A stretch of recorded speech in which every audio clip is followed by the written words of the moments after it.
Hey there, cool cats and kittens. It's Johnny Adam here, the voice of Essex, and I'm standing here in the pastoral fields of Widow's Peak, overlooking the holding pens where some of the finest and largest specimens of snail-kind are shuffling their pseudopods in excitement to take off. For those of you listening at home, I would like you to close your eyes and imagine the scene.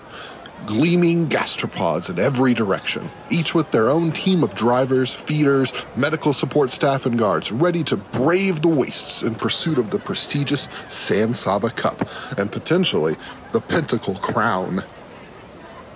This long-distance race is the first of its kind to be attempted in the San Saba, and while some of the elders of this quiet folk community are shaking their heads at the ruckus, I must say, some of these young people seem pretty keen to get out and see the world atop from the back of their shelled charges.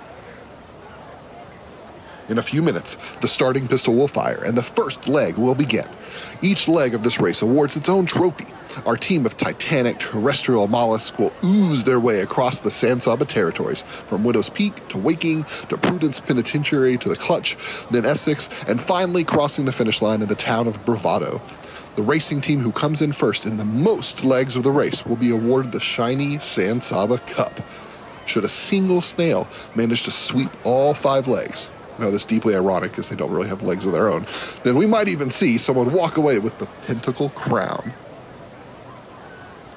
Today begins the Long Walker Derby, the first leg of the cup where our friends will glide their way from Widow's Peak to the shining city of Waking to the northeast.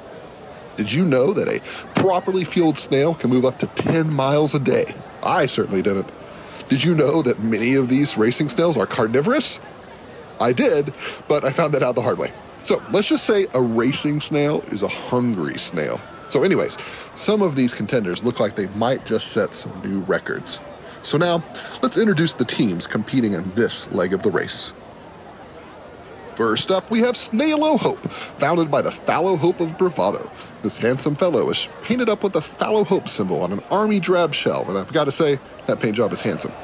It's a bit far to pick it up, but there are quite a few well-armed folks over in the pen shouting, Snail-o, Snail-o, Snail-o, here comes the Fallow.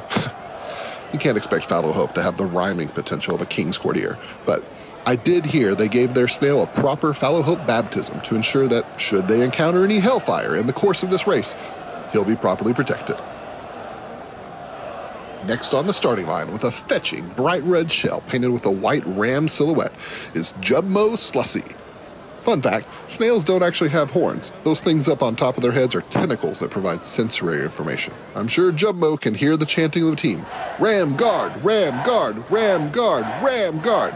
I certainly can.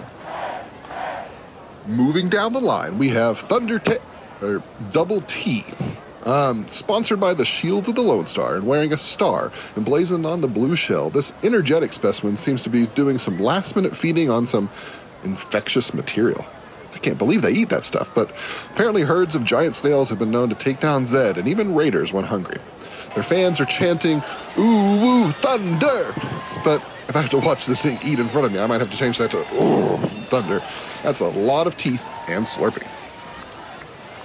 Moving along, before I lose my lunch, we have a snail so emblazoned in corporate sponsorship that you can barely see the shell. Miss Felicity Redfield may have lost some of her infection, but she certainly hasn't lost access to her pocketbook. Either way, Slim Margins looks ready to zoom to the finish line with a flush of speed. You can almost hear the investors chanting, "Return on investment!" in its wake. Next up is a rather sinister-looking snail draped in black bunting. This is the hometown hero, the Lovelace family's very own champion, and they've been sweeping all the local races for the last few weeks. The Widowmaker is fed solely on a diet of rare herbs and raw murder goat deer meat. Absolutely the betting favorite behind the barn, and Widowmaker is set to make its owners a pile of brass, and even more in stud fees for the next breeding season. I asked some of the local Lovelace race attendees if there was a cheer for the Widowmaker, but they just kind of stared at me. Terrifying.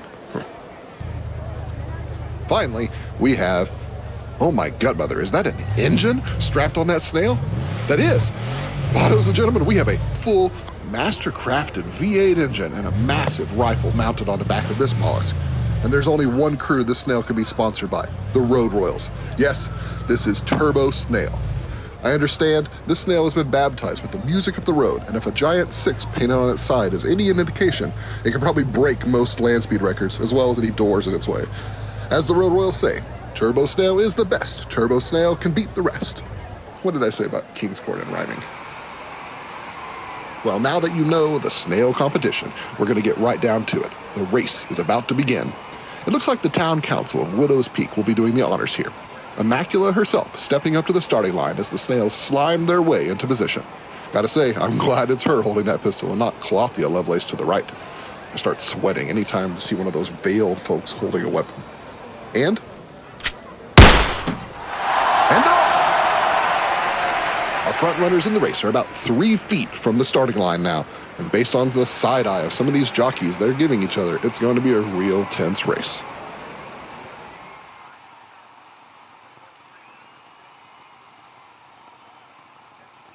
This is really how fast they go. Well, it's really heating up out here, folks. Slim Margins has made some tentacle gestures at Widowmaker that I don't really speak snail, but they're probably pretty offensive. The jockey riding for Double T just took out a picnic basket and seems to be settling in for a pleasant lunch up there. Well, I guess I'm going to report back when they're a little bit closer to waking. That's it for today, cool cats and kittens. It's Johnny Adam, the voice of Essex, signing off.